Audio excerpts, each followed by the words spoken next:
с этого места Узунлар начинался. С правой стороны мы видим были жилые дома, вот где горки, это разрушенные дома. С левой стороны аутлер бареда и также дома. Когда-то здесь, на берегу Узунларского озера, кипела жизнь. Работал колхоз и птицефабрика. Местные жители выращивали пшеницу и занимались животноводством.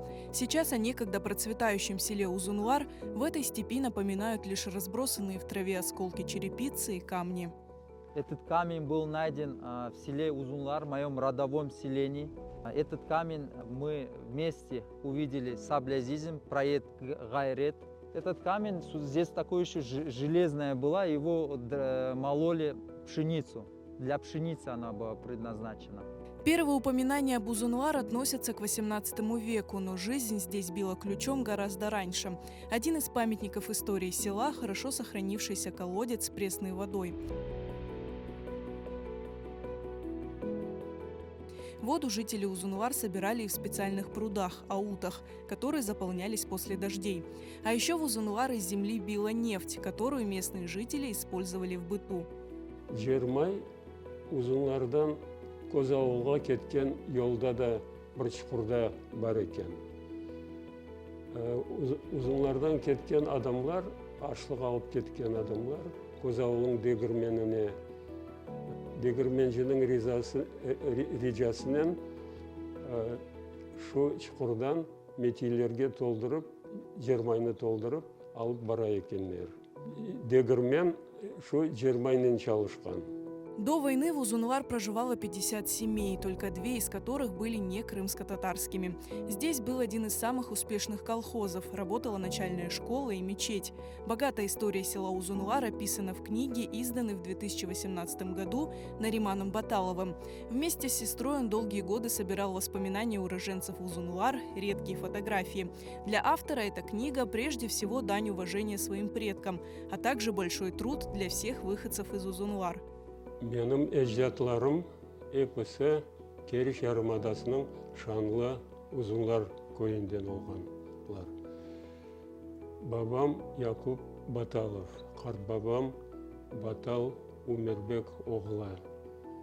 Kart babam Uzunlar kolxozunun tarlalarında brigadir muavini olup çalışkan Cenk'ten evvel.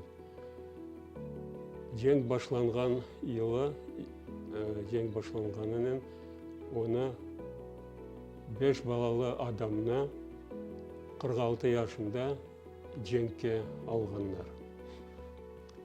Qartbabamмен beraber cenkке babam da 17,5 yaşında ekende ketken.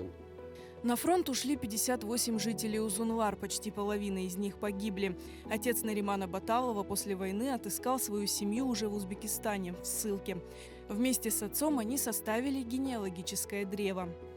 Bu şecerede 8 neslinin adamları yazıldı.